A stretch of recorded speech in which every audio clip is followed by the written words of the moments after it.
الحمد لله واجب الوجود ذي الكرم والفضل والجود والصلاة والسلام على سيدنا ونبينا ومولانا حبيب المعبود أما بعد فأعوذ بالله من الشيطان الرجيم بسم الله الرحمن الرحيم الله لا إله إلا هو له الأسماء الحسنى সূরা তাহা তাওহীদে বারি তাআলা বা আল্লাহ তাআলার একত্ববাদ সম্পর্কে আলোচনা চলছে। তাওহীদ তিন প্রকার: তাওহীদে রুবুবিয়্যাত, তাওহীদে উলুহিয়্যাত। এই দুই প্রকার তাওহীদ সম্পর্কে বিস্তারিত আলোচনা করেছি আলহামদুলিল্লাহ। তৃতীয় প্রকার তাওহীদ, তাওহীদে আসমা ও সিফাত। এই সম্পর্কে আল্লাহ যদি চান আজকে আপনাদের সম্মুখে আলোচনা করব। আমি আপনাদের সম্মুখে সূরা তাহার ৮ নম্বর আয়াত তেলাওয়াত করেছি, যেখানে আল্লাহ রাব্বুল আলামিন বলেন, আল্লাহু লা ইলাহা ইল্লাহু, আল্লাহ তিনি ছাড়া সত্যিকারের মাবুদ আর কেউ নেই। লাহুল আসমাউল হুসনা, সমস্ত উত্তম নাম একমাত্র আল্লাহর। লাহু, আল্লাহর রয়েছে, আল আসমা অনেক নাম, আল হুসনা সুন্দর সুন্দর। আল্লাহ তাআলার অনেক সুন্দর সুন্দর নাম রয়েছে। আল্লাহ তাআলাই একমাত্র নিখিল সৃষ্টির খালিক, মালিক, জীবিকাদাতা, শান্তিদাতা। তিনি সৃষ্টিকুলের প্রতিপালক, পরিচালক, সংরক্ষক, সংহারক। গোটা সৃষ্টির একমাত্র নিয়ন্তা তিনি। তিনি প্রকৃত ও পূর্ণাঙ্গ অস্তিত্বের মালিক। তিনি ব্যতীত আল্লাহ ছাড়া কোন সৃষ্টির অস্তিত্ব আসল এবং পূর্ণাঙ্গ নয়। আল্লাহর অস্তিত্বই মূল অস্তিত্ব, পূর্ণাঙ্গ অস্তিত্ব। সকল অস্তিত্বশীলের মধ্যে মূল অস্তিত্বশীল যেই সত্তা, সেই সত্তাকেই আমরা আল্লাহ বলে ডাকি। আমরা আল্লাহ বলে এমন স্বয়ংভূ সত্তাকেই বুঝি যিনি খুদাই সকল গুণে গুণান্বিত। আমরা আল্লাহ বলে সেই জাতকেই চিনি, সেই জাতকেই বুঝি খুদাই সকল সিফাত, সকল বৈশিষ্ট্য এবং সকল গুণে যিনি পরিপূর্ণ গুণান্বিত এবং যিনি নিজস্ব ও মূল অস্তিত্বের অধিকারী, যার অস্তিত্ব, যার স্থিতি হলো আসল স্থিতি। আর আল্লাহ শব্দটি সেই মূল অস্তিত্বশীল অবশ্যম্ভাবী সত্তাকে বোঝায়।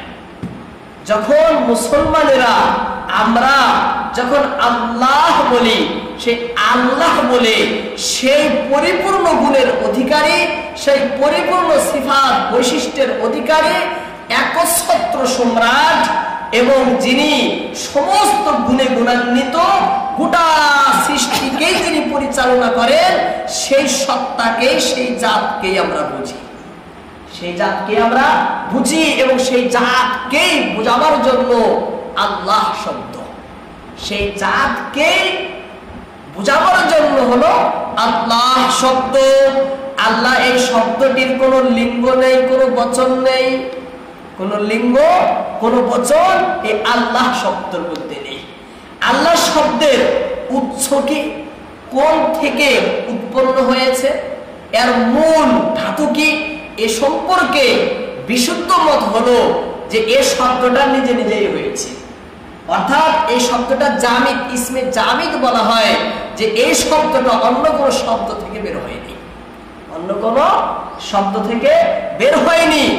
অন্য মত রয়েছে, বিশুদ্ধ এবং বিখ্যাত মত হলো এটাই যে আল্লাহ শব্দটা নিজে নিজেই হয়েছে, অন্য কোনো শব্দ থেকে উৎপন্ন হয়নি।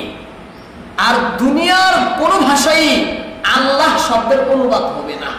যদি ইংরেজিতে বলেন সেখানেও আল্লাহই বলবেন, বাংলাতে বললেও আল্লাহ, আরবিতে, ফার্সিতে, যে কোনো ভাষায় বলেন, সব ভাষাই আল্লাহ শব্দের অর্থ আল্লাহই হবে। আল্লাহ শব্দের অর্থ করা যায় না, করা হয় না, জগতের কোনো ভাষাই আল্লাহ শব্দের অর্থ করা হয় না।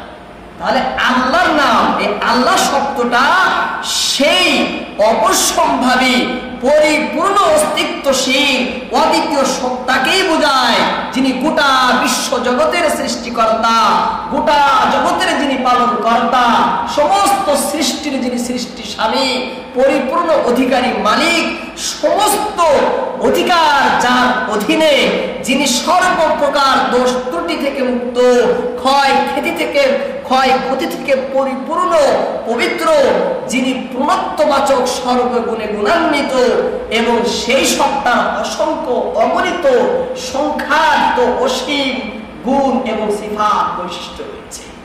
আল্লাহর গুণের কোন সীমা নেই, তার সিফাতের কোন সীমা রেখা নেই, অসংখ্য গুণে সেই আল্লাহ গুণান্বিত, এবং এই গুণ প্রকাশক অসংখ্য তার নামও রয়েছে। গুণবাচক বা গুণ প্রকাশক অসংখ্য আল্লাহর নামও রয়েছে। আমি আপনাদের সম্মুখে এখানে তিনটি কথা তুলে ধরলাম। একটা কথা হলো যে গোটা জগতের প্রতিপালক, পরিচালক, সমস্ত গুণে যিনি গুণান্বিত, সেই সত্তাকেই আমরা আল্লাহ বলি। সেই সত্তাকে আমরা কি বলি? আল্লাহ বলি। এবং সেই সমস্ত গুণে যে গুণান্বিত, সেই গুণ প্রকাশক, গুণ বাচক অসংখ্য তার নামও রয়েছে, অসংখ্য তার নামও রয়েছে, গুণও রয়েছে। সেই গুণ যে প্রকাশ করবে এমন তার নামও রয়েছে। তাহলে আল্লাহর জাতি নাম হলো আল্লাহ, এবং অসংখ্য তার সিফাতি নাম রয়েছে, যে সমস্ত নামের দ্বারায় তার সিফাত, তার গুণ, তার বৈশিষ্ট্য প্রকাশ পায়।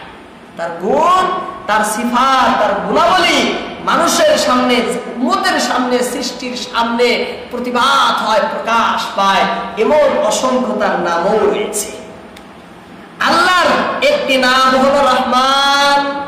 আল্লাহর একটি নাম হলো রহমান, যার দ্বারা প্রকাশ পায় যে তিনি এমন পরম দয়ালু, যিনি নিজ ইচ্ছায় সকল প্রয়োজনশীল সকল বস্তুর প্রয়োজন পূর্ণ করেন। আল্লাহর একটি নাম হলো রহমান, যার অর্থ পরম দয়ালু, যার অর্থ অতিশয় মেহেরবান। এর দ্বারাই প্রকাশ পায় যে আল্লাহ তাআলা নিজ ইচ্ছায় জগতের সমস্ত বস্তুরই প্রয়োজনশীল, যারা প্রয়োজনে আছে তাদের সকলের প্রয়োজন তিনি নিজ ইচ্ছায় পূরণ করেন, এবং যিনি মানব ক্ষমতার ঊর্ধ্ববর্তী রহমত করুণা দানে সকল মানব জাতিকে ধন্য করে থাকেন, এবং যিনি পারলৌকিক যাবতীয় কল্যাণ ও করুণা তার প্রিয় বাধ্য বান্দাদের প্রতি নির্ধারিত করে রেখেছেন। রহমান বলা হয় তাকে, যে তার প্রিয় বাধ্য বান্দাদের প্রতি দয়া করেন, এবং এই দয়াটা তার পারলৌকিক পরকাল সম্পর্কিত দয়া, পরকাল সম্পর্কিত করুণা, পরকাল সম্পর্কিত রহমত, জাগতিক না, পরকাল সম্পর্কিত করুণা, যেটা নেক বান্দা, আল্লাহর বাধ্য বান্দা, অনুগামী বান্দাদের প্রতি করেন, এবং এটা তিনি নিজ ইচ্ছায় করেন, পরিপূর্ণভাবে করেন। যিনি করেন তাকে বলা হয় রহমান, যিনি করেন তাকে বলা হয় রহমান। আল্লাহর আরেকটি নাম হলো রহিম।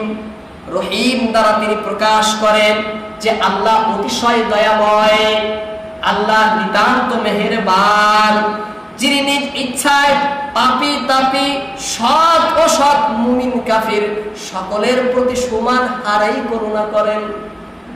আল্লাহকে যারা মানে তাদের প্রতিও তিনি দয়া করেন, যারা মানে না তাদের প্রতিও তিনি দয়া করেন, যারা সৎ তাদের প্রতিও তিনি দয়া করেন, যারা অসৎ তাদের প্রতিও তিনি দয়া করেন, যারা মুমিন তাদের প্রতিও দয়া করেন, যারা কাফির তাদের প্রতিও দয়া করেন। এই দয়াটা হলো পার্থিব দয়া, দুনিয়ার সাথে সম্পর্কিত দয়া। এই দয়াটা আল্লাহর সমস্ত বান্দার প্রতি পরিব্যাপ্ত, সকলেই এই দয়ার মধ্যে অন্তর্ভুক্ত। একে বলা হয় রহিম। কিন্তু রহমান তেমন নয়, শুধু পারলৌকিক দয়া নেক বান্দাদের প্রতি, বাধ্য বান্দাদের প্রতি। আল্লাহর একটি নাম হলো রহিম, আল্লাহর আরেকটি নাম হলো মালিক।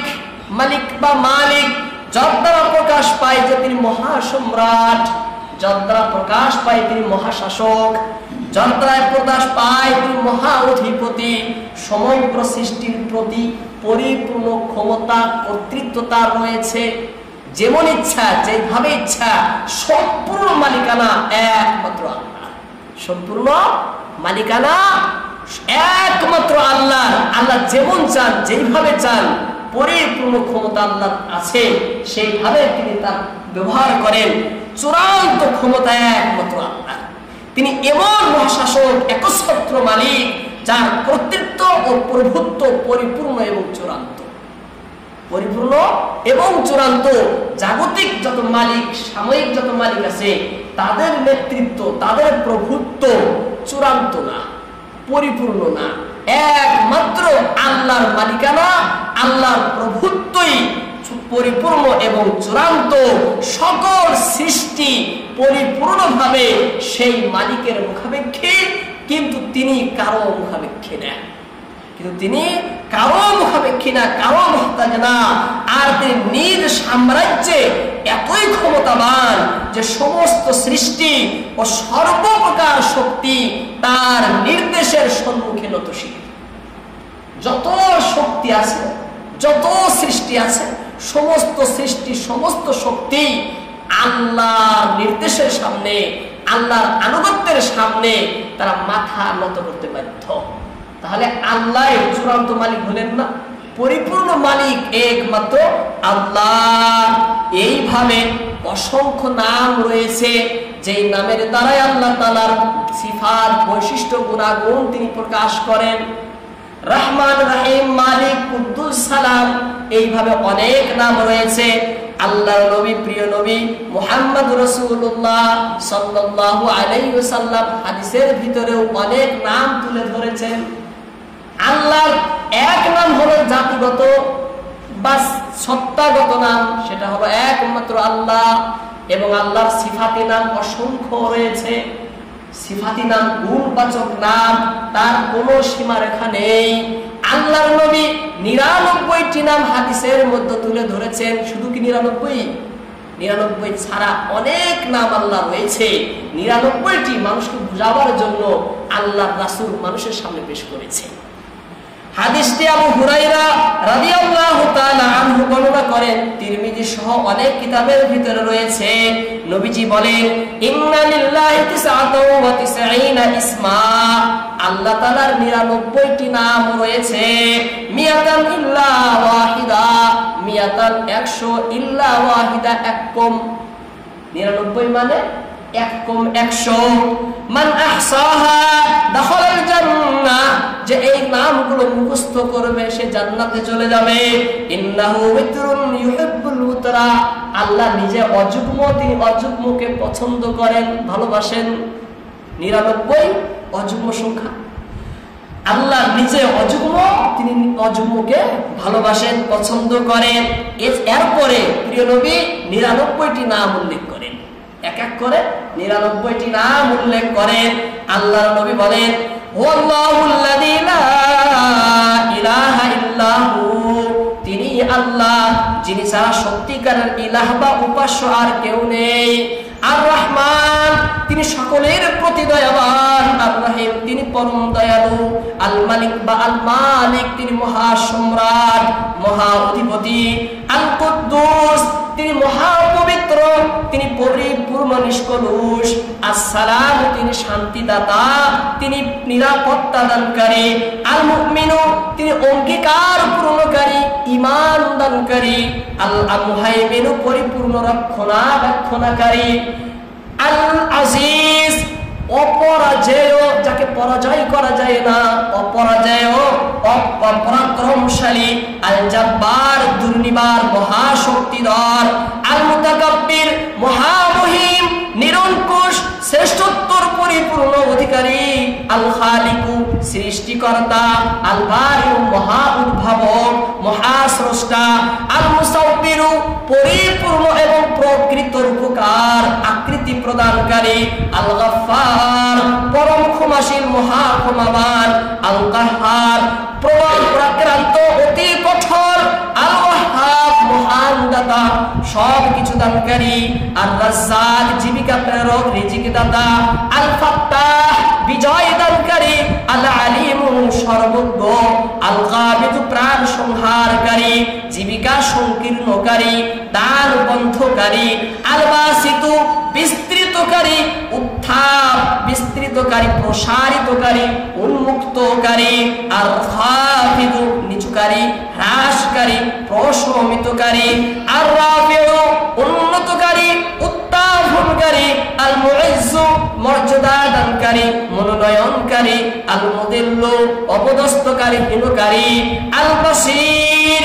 সর্বদ্রষ্টা, আস-সামি সর্বশ্রোতা, আল হাকাম অটল বিচারক মহা মীমাংসাকারী, আল লাতীফ সূক্ষ্মদর্শী সূক্ষ্মকর্মী গোপন বিষয়ে পরিপূর্ণ জ্ঞাত, আল খাবীর মহাবিজ্ঞ, আল হালিম অতি সহিষ্ণু অত্যন্ত ধৈর্যশীল, আল আজিম মুহিয়ান করিয়ান, আল গফুর অসীম ক্ষমাশীল, আর শাকুর গুণগ্রাহী পরম প্রতিদানদাতা অত্যন্ত কৃতজ্ঞ, আল আলিয সর্বোচ্চ মহত্তম, আল কবীর সুমহান স্বয়ম্ভু, আল হাফিজ মহা সংরক্ষক, আল মুকিত সকল জীবন উপকরণ দানকারী গোটা সৃষ্টির সমগ্র সৃষ্টিকে জীবনের উপকরণ দান করে।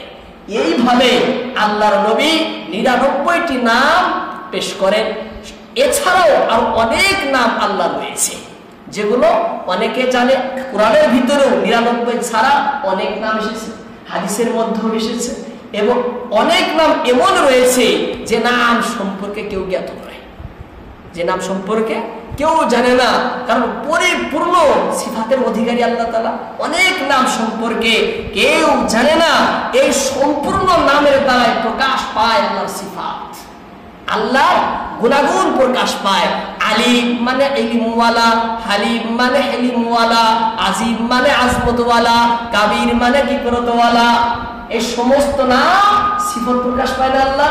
আল্লাহর খাবীর মানে সব বস্তুর খবর রাখেন, আলিম মানে সর্বোচ্চ। এই সমস্ত নামের দ্বারাই আল্লাহর সিফাত প্রকাশ পায়। তাহলে এবার আমাদেরকে জানতে হবে যে আল্লাহর সিফাত সম্পর্কে আকীদা আমরা কি রাখবো। সিফাত সম্পর্কে আকীদা রাখতে হবে যে সিফাত চিরন্তন, চিরস্থায়ী, অবিনশ্বর। আল্লাহ যেমন চিরন্তন, আল্লাহ যেমন চিরস্থায়ী, আল্লাহ যেমন অবিনশ্বর, আল্লাহর যেমন ক্ষয় ক্ষতি নেই, ধ্বংস নেই, আল্লাহর সিফাতেরও তেমন ক্ষয় নেই, ক্ষতি নেই, ধ্বংস নেই। আল্লাহ চিরকাল আছেন, চিরকাল ছিলেন, চিরকাল থাকবেন। আল্লাহর সিফাতও শুরু থেকে ছিলেন, এখনো আছেন, চিরকাল থাকবেন। আল্লাহর সিফাতের মধ্যে কোনো ক্ষয় ক্ষতি ধ্বংস নেই। আল্লাহর সিফাত পূর্ণত্ববাচক এবং পরিপূর্ণ, অদ্বিতীয়, অনুপম। আল্লাহর সিফাতের মতো কোনো সিফত কারো নেই। আল্লাহর জাতের কোনো তুলনা হয় না, আল্লাহর সিফাতেরও কোনো তুলনা হয় না। আল্লাহর জাতের কোনো সাদৃশ্য নেই, আল্লাহর সিফাতের কোনো সাদৃশ্য নেই। আল্লাহর সিফাত অতুলনীয়, আল্লাহর জাত যেমন অতুলনীয়, আল্লাহর জাত যেমন অনুপম, আল্লাহর সিফাতও তেমন অনুপম। আল্লাহর সিফাতের সাথে জগতের কোনো সিফাত মিলবে না, কোন সিফাত মিলবে না। কেন? আল্লাহ হলেন খালিক, খালিকের সিফাত, আর জগৎ হলো মাখলুক, এগুলো মখলুকের সিফাত। খালিকের সিফাত আর মখলুকের সিফাত গুণের সাথে কোনোদিন মিল হবে না, কোনোদিন সদৃশ্যতা এখানে পাওয়া যাবে না। যাবে কি? যেমন আল্লাহ যেমন রহম করে, মানুষেও তো রহম করে। আল্লাহর রহম হলো খালিকের রহম, আর মানুষের রহম হলো মাখলুকের রহম। খালিকের যে পার্থক্য, খালিক মাখলুকের যে পার্থক্য, এই রহমের মধ্যে সেই পার্থক্য, তাহলে বরাবর হবে? আল্লাহর কোন সিফাতের মধ্যে বরাবর নাই। আর নামের মধ্যে বরাবর হতে পারে, নামের মধ্যে নাম, কিন্তু বাস্তবতার দিকে, একদম আসল প্রকৃতির দিকে লক্ষ্য করে কোনোদিনও আল্লাহ সিফাতের মতো কার সিফাত নেই। আল্লাহ লাইসা কামিসলিহি শাই, আল্লাহর জাতের কোনো তুলনা হয় না, কোনো উদাহরণ দৃষ্টান্ত নেই। ঠিক তেমনও আল্লাহর সিফাতেরও কোনো তুলনা এবং উদাহরণ দৃষ্টান্ত নেই। আল্লাহর জাত দৃষ্টান্ত মুক্ত, সিফাতও দৃষ্টান্ত মুক্ত। আল্লাহর সকল সিফাত পরিপূর্ণ চূড়ান্ত, কিন্তু জগতের কোন সৃষ্টির সিফাত পরিপূর্ণ এবং চূড়ান্ত না। আল্লাহর সকল সিফাতই পরিপূর্ণ না, কিন্তু মাখলুকের সিফাত কি পরিপূর্ণ?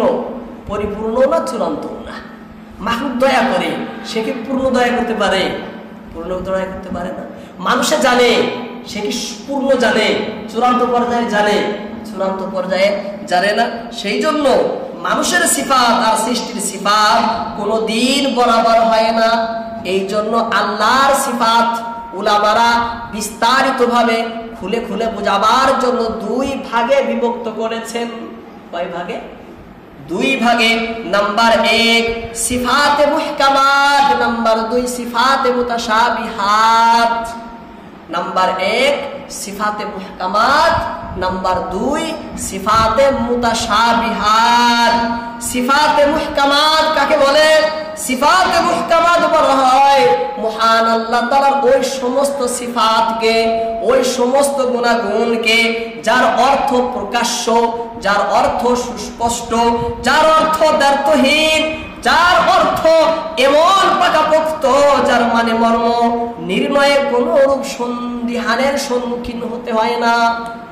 আল্লাহর সিফাত এমন কিছু রয়েছে যেগুলোর অর্থ একবারে স্পষ্ট, একদম প্রকাশ্য, এমন স্পষ্ট, এমন স্পষ্ট যেখানে শুধু একটাই অর্থ হয়, দ্বিতীয় আর কোনো অর্থের অবকাশই নেই। এমন পাকাপোক্ত যে তার অর্থ কি, তার মর্ম কি, এটা নির্ধারণ করতে, নির্ণয় করতে কোনো সন্দেহ করা লাগে না, কোনো কিছুর সন্দেহ করা লাগে না। পরিপূর্ণভাবে তার অর্থ প্রকাশ পায়। আর সিফাতে মুতাশাবিহাত বলা হয় আল্লাহর ওই সমস্ত সিফাতকে, যে সমস্ত সিফাতের অর্থ স্পষ্ট না, অস্পষ্ট, যে সমস্ত অর্থ প্রকাশ্য না, অপ্রকাশ্য, যে সমস্ত অর্থ দ্ব্যর্থহীন না, তার ভিতরে অনেক অর্থের অবকাশ রয়েছে, অনেক অর্থের অবকাশ রয়েছে। এই জন্য আল্লাহর সিফাতে মুহকামাতের উপরে যেইভাবে এসেছে পরিপূর্ণভাবে ঈমান আনা, আর সিফাতে মুতাশাবিহাতের মধ্যে এতটুক বিশ্বাস রাখা যেটা আল্লাহর সিফাত। আল্লাহর সিফাত এর হাকিকত কি, এর বাস্তব কি, এর আসল অর্থ কি, একমাত্র আল্লাহ জানেন। আল্লাহ ছাড়া এর আসল অর্থ আমরা কেউ বলতে পারি না। আল্লাহ ছাড়া এর আসল অর্থ আমাদের জানা নেই। একমাত্র মূল অর্থ কেন জানেন? আল্লাহ পাকই জানেন। সিফাতে মুহকামাত, সিফাতে মুতাশাবিহাত, সিফাতে মুতাশাবিহ সম্পর্কে ধারণা রাখতে আমাদের সমাজে, আমাদের মুসলিম জগতে বাড়াবাড়ি দেখা যায়। যখন এর অর্থই অস্পষ্ট, এর অর্থই ব্যর্থহীন না, এর অর্থটাই অপ্রকাশ্য, তখন সেখানে আমি কেন সেখানে অর্থ করতে যাই? আমি কেন সেখানে একটা অর্থ নিয়ে তার মধ্যে জোর দেই? হ্যাঁ, যখন বলা হয়েছে কিতাবের ভিতরে, তাফসীরের ভিতরে, হাদিসের ভিতরে যে এটা হলো মুতাশাবিহাত, আর মুতাশাবিহাত বলাই হয় তাকে যার অর্থ স্পষ্ট না। যখন অর্থ স্পষ্ট না, তখন আমি কোন মত, কোন অর্থ এখানে আমি নির্দিষ্ট করা সম্ভব? সেখানে কোনোদিন সম্ভব না। সেই জন্য ওই সমস্ত জায়গায় সাহাবা থেকে নিয়ে আমাদের উলামা পর্যন্ত, সাহাবারা, তাদের ছাত্র, তাদের ছাত্র, তাদের ছাত্র, এইভাবে যত আহলে সুন্নাত ওয়াল জামাত রয়েছেন, তারা ওই সমস্ত সিফাতের মধ্যে তারা একটাই কথা বলেন যে আল্লাহ যেভাবে বলেছেন সেইভাবেই, এর অর্থ আমরা জানি না, এটা আল্লাহর সিফত, এতটুকুই আমরা বিশ্বাস করি। আল্লাহর সিফত এতটুকুই আমরা বিশ্বাস করি। সুম্মাস্তাওয়া আলাল আরশ, আল্লাহ আসমানের ভিতরে মুস্তাবি। এবার মুস্তাবি শব্দের অর্থ কি? মুফাসসিরিন লেখেন এই আয়াতটা হলো মুতাশাবিহাত। আয়াতটা মুতাশাবিহাত। ইস্তিওয়া হলো আল্লাহর একটি সিফাত, আর এই সিফাত হলো মুহকামাত নয় মুতাশাবিহাত। এর অর্থ, এর সঠিক ব্যাখ্যা, এর বাস্তব একমাত্র আল্লাহ জানেন। আল্লাহ ছাড়া জগতের কেউ এর সঠিক অর্থ বলতে পারে না। সেই জন্য আহলে সুন্নাত ওয়াল জামাতের আকীদা হলো আল্লাহ বলছেন তিনি আসমানের মধ্যে মুস্তাবি, কিভাবে আছেন, কেমন আছেন তিনি ভালো করে জানেন। এর সঠিক অর্থ একমাত্র আল্লাহ জানে, আমরা জানি না। এক অর্থ আল্লাহ বলছেন কোরআনের ভিতরে ইয়াদুল্লাহি ফাওকা আইদিহিম, আল্লাহর ইয়াদুন রয়েছে। ইয়াদ শব্দের শাব্দিক অর্থ তো হাত, কিন্তু এখানে আল্লাহর ক্ষেত্রে হাত তো হবে না, আল্লাহর ক্ষেত্রে হাত হবে না। ইয়াদুন শব্দ আল্লাহর একটি সিফাত, আল্লাহর একটি বৈশিষ্ট্য, এটি আল্লাহর একটি গুণ, এটি সিফাতে মুতাশাবিহাতের মধ্য থেকে এর বাস্তব, এর হকিকত একমাত্র আল্লাহ জানেন, আল্লাহ ছাড়া কেউ জানে না। আল্লাহর ইয়াদ আছে, ইয়াদ মানে কি, ইয়াদ এর মর্ম কি, এর অর্থ ভালো করে আল্লাহ জানেন। আমরা এতটুকুই বিশ্বাস করবো আল্লাহর ইয়াদ আছে। ইয়াদ কি আল্লাহ জানেন, ইয়াদ কি আল্লাহ জানেন। এইভাবে আল্লাহ বলছেন আল্লাহর ওয়াজহুন রয়েছে। ওয়াজহুন শব্দের অর্থ হলো মুখমণ্ডল। ওয়াজহুন মানে মুখমণ্ডল শাব্দিক অর্থ, কিন্তু ওয়াজহুন মানে কি আল্লাহর ক্ষেত্রে আমরা কেউ জানি না, আল্লাহ ভালো জানেন। এই ওয়াজহুন হলো সিফাতে মুতাশাবিহাতের মধ্য থেকে। এইভাবে আল্লাহর এমন সিফাত যার দ্বারায় ব্রেনের ভিতরে নেগেটিভ ইঙ্গিত আসে যে আল্লাহর হাত পাও শরীর রয়েছে, এই সমস্ত সিফাত হলো মুতাশাবিহাতের অন্তর্ভুক্ত। এর সঠিক ব্যাখ্যা একমাত্র আল্লাহ জানেন, আল্লাহ ছাড়া কেউ জানে না, আল্লাহ ছাড়া কেউ জানে না। এই সিফাতে মুতাশাবিহ সম্পর্কে চরমতমারা মসজিদে পুরো 100 বয়ান করেছিলাম। আপনারা কোথায় ছিলেন, যারা যারা ছিলেন সেখানে? হ্যাঁ, সিফাতে মুতাশাবিহাত কেন এর অর্থ করা যায় না, কি বিস্তারিত ভাবে আমি তুলে ধরেছি। যদি সময় হয় আমি আপনাদের এখানে তুলে ধরবো ইনশাআল্লাহ। সিফাত দুই প্রকার, সিফাতে মুতাশাবিহাত, সিফাতে মুহকামাত। সিফাতে মুহকামাত হলো যে পরিপূর্ণ অর্থটা স্পষ্ট বোঝা যায়। এর ভিতরে আবার দুই ভাগ করা হয়েছে। কয় ভাগ? দুই ভাগ। নাম্বার 1 সিফাতে জাতিয়া, নাম্বার 2 সিফাতে ফি'লিয়া। সিফাতে জাতিয়া সত্তাগত সিফাত, সিফাতে ফি'লিয়া কর্মগত সিফাত। সত্তাগত সিফাত মানে এমন সিফাত যেই সিফাত শুধুমাত্র আল্লাহর মধ্যেই পাওয়া যায়, যার বিপরীত দিক থেকে আল্লাহ পরিপূর্ণ পবিত্র। সিফাতে জাতিয়া বা সত্তাগত সিফাত আল্লাহর ওই সমস্ত সিফাতকে বলে যে সিফাত শুধুমাত্র আল্লাহর মধ্যেই পাওয়া যায়, আর তার বিপরীত দিকে আল্লাহ পরিপূর্ণ মুক্ত। বিপরীত দিকটা আল্লাহর মধ্যে নেই, বিপরীত দিকটা আল্লাহর মধ্যে নেই। আর সিফাত ফি'লিয়া বা কর্মগত সিফাত যে উভয় দিকটাই আল্লাহর সিফত, উভয় দিকটাই আল্লাহর সিফত, বিপরীত দিকটাও আল্লাহর সিফত। এটা হলো সিফাতে ফি'লিয়া। সিফাতে জাতিয়া হলো 7 প্রকার। কয় প্রকার? 7। অর্থাৎ 7টা সিফাত আল্লাহর জাতি সিফাত, নিজস্ব সিফাত। এই সিফাত কোন সৃষ্টির নেই, এই সিফাত কোন সৃষ্টির নেই। এই সিফাত কোন সৃষ্টিকে দেওয়া হলো শিরিক ফিস সিফাত, আল্লাহর সিফাতের মধ্যে শরীক করা হলো, শিরিক করা হলো। এই সিফাতের যেটা বিপরীত দিক আছে, সেই বিপরীত দিক থেকেও আল্লাহ পরিপূর্ণ মুক্ত। আল্লাহর সেই সিফতটা আল্লাহর না। 1 নম্বর সিফাত হলো হায়াত। 1 নম্বর সিফাত হায়াত, যার অর্থ হলো চিরঞ্জীবতা। আল্লাহ তাআলার হায়াত বা চিরঞ্জীবতার প্রতি বিশ্বাস স্থাপন করা মানে অন্তরে এই বিশ্বাস পোষণ করা যে শুধুমাত্র আল্লাহই চিরঞ্জীব, আল্লাহ চিরঞ্জীব। আল্লাহর কোনো মৃত্যু নেই, কোনো ক্ষয় নেই, কোনো ক্ষতি নেই। তার অস্তিত্ব অবশ্যম্ভাবী। তিনি অনাদি অনন্ত অসীম, সর্বদা আছেন, সর্বদা ছিলেন, চিরকাল থাকবেন। যখন কিছুই ছিল না তখনও তিনি ছিলেন, এবং যখন কিছুই থাকবে না তখনও তিনি থাকবেন। এর বিপরীত দিক হচ্ছে মরণশীলতা। চিরঞ্জীবতা এর বিপরীত দিক মরণশীলতা। আল্লাহর কোনো মরণ নেই, আল্লাহর কোনো ক্ষয় নেই, আল্লাহর কোনো মৃত্যু নেই। মৃত্যু থেকে, ক্ষয় থেকে, মরণ থেকে আল্লাহ পরিপূর্ণ মুক্ত, পরিপূর্ণ পবিত্র। তার বিপরীত দিকটা আল্লাহর মধ্যে নেই। হায়াত, তার বিপরীত দিক মউত। হায়াত আল্লাহর কাছে আছে, পরিপূর্ণভাবে আছে, শুরু থেকেই আছে, পরিপূর্ণ চূড়ান্ত হায়াত তো আল্লাহরই। কারণ আল্লাহর মধ্যে নাস্তিত্ব আসেনি, শুরু থেকেই আছেন, ছিলেন, চিরকাল থাকবেন। আর মৌত নেই আল্লাহর মধ্যে, আছে কি? মৌত নেই। আল্লাহ তাআলা পবিত্র কোরআনের ভিতরে বলেন, কুল্লু শাইইন হালিকুন ইল্লা ওয়াজহা লাহুল হুকমু ওয়া ইলাইহি তুরজাউন। আল্লাহ তাআলার সত্তা ছাড়া সবকিছুই ধ্বংসশীল, হুকুম ও সিদ্ধান্ত একমাত্র আল্লাহর, তার কাছেই তোমাদেরকে ফিরিয়ে নেওয়া হবে। আল্লাহ ছাড়া সবকিছু ধ্বংসশীল, একমাত্র ধ্বংসকার নেই, আল্লাহর নেই। যার ধ্বংস নেই সেই তো চিরঞ্জীব, যার ক্ষয় নেই সেই তো চিরকাল থাকে। এই হায়াত আল্লাহর একটি সত্তাগত জাতি সিফাত। এই সিফাত কোন আর সৃষ্টির মধ্যে নেই। এই সিফাতটা কোন সৃষ্টির ভিতরে নেই। কেউ যদি এই সিফাত অন্য কোন সৃষ্টিকে দেয় তাহলে সে পরিপূর্ণ মুশরিক হয়ে যাবে। আল্লাহর জাত সিফাতের মধ্যে সে শরীক করলো, আল্লাহর সিফাত এবং আল্লাহর হায়াতের সিফাতের মধ্যে অন্যকে অংশীদার করলো, মহাশিরিক। এটা শিরিক থেকে বাঁচার সকলের কর্তব্য। আজানটা হয়ে যাবে।